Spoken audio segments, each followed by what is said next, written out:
Eh bien, il arrive ce qui était annoncé et ce qui était prévisible et ce qui était donc annoncé dans Politique Magazine au cours des 2 dernières années. Aujourd'hui, c'est l'Irlande, hier c'était la Grèce, demain ce sera le Portugal et l'Espagne, après l'Italie, ça sera la France, et c'est inéluctable, c'est une mécanique, et rien ne peut faire que cela ne soit pas. Alors, le cas de la Grèce était un cas spécifique, puisque l'État grec s'était surendetté et avait trompé sur ses comptes. Tout ça d'ailleurs au profit d'intérêts privés, il faut bien le comprendre. Le cas d'Irlande est lui-même spécifique. Il s'agit surtout d'un problème bancaire, mais l'État irlandais renfloue les banques irlandaises. Et pourquoi renfloue-t-il les banques irlandaises? Parce que derrière les banques irlandaises, il y a des créanciers. Les créanciers, ce sont des Anglais, ce sont des Allemands. Et par conséquent, c'est la raison pour laquelle, là encore, l'Allemagne a donné son accord. Elle n'a donné son accord que parce qu'au final, il s'agit de rembourser l'Allemagne. C'est extrêmement important à comprendre. En réalité, dans cette affaire, il n'y a que des intérêts.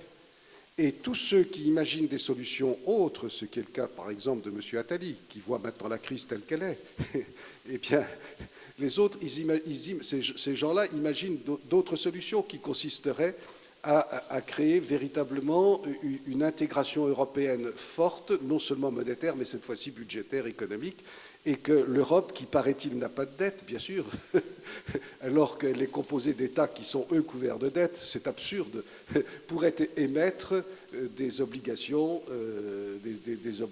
qui seraient alors à ce moment-là, paraît-il, parfaitement admissibles par les marchés. Eh bien, n'en croyons rien, ce sont des solutions qui sont absurdes. C'est une fuite en avant. En réalité, après l'Irlande, viendra inéluctablement, et c'est déjà commencé, le Portugal et l'Espagne. Et si on n'en parle pas, l'unique raison, c'est parce qu'on sait que par derrière, c'est la France. Et donc la France fait comme si. La France fait comme si. Il est d'ailleurs invraisemblable de penser que nous avons assisté à un remaniement de gouvernement, à des discours de politique générale, sans que ce problème soit abordé, qui est quand même le problème capital et qui est le vrai problème de demain. Dans 3 mois, dans 6 mois, dans 1 an, nul ne sait. Mais c'est dramatique. On va vers une crise financière dramatique. Et ce n'est pas pour rien qu'il faut prévoir les choses, parce que je pense que viendra un moment où il sera nécessaire de rétablir la vérité sur la question des finances publiques. La France a plus de 2000 milliards de dettes en réalité, et sans compter les autres dettes qui relèvent de ces autres institutions qui ne sont pas simplement des institutions d'État.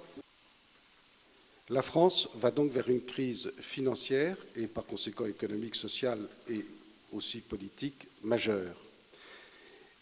Il ne faut pas croire que l'Allemagne acceptera de payer pour la France. Elle a accepté de payer pour la Grèce, pour l'Irlande, mais cela n'ira guère plus loin.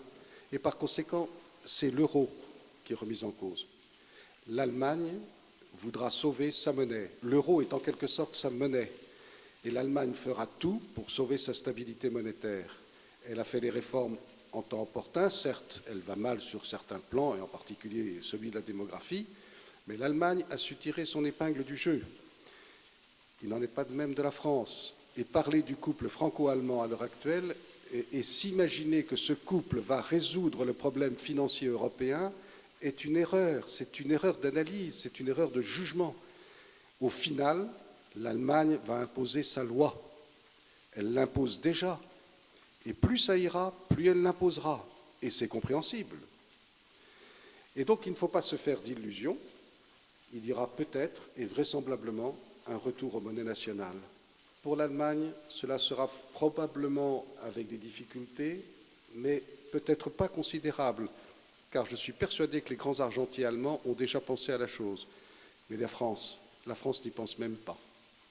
La France s'imagine qu'il faut continuer dans l'intégration européenne et que c'est en faisant plus d'Europe, toujours plus d'Europe, une Europe évanescente qui n'existe pas, qui n'existe que dans l'imagination de ceux qui nous dirigent. Non, la France ne s'en tirera pas à si bon compte. Ça sera l'échec de toute une politique, de toute une conception, de toute une fausse conception de l'Europe, parce que l'Europe était parfaitement quelque chose de faisable, mais pas du tout sur le plan où les Français l'ont imaginé. Et par conséquent, il va falloir reconsidérer l'ensemble de toutes ces politiques.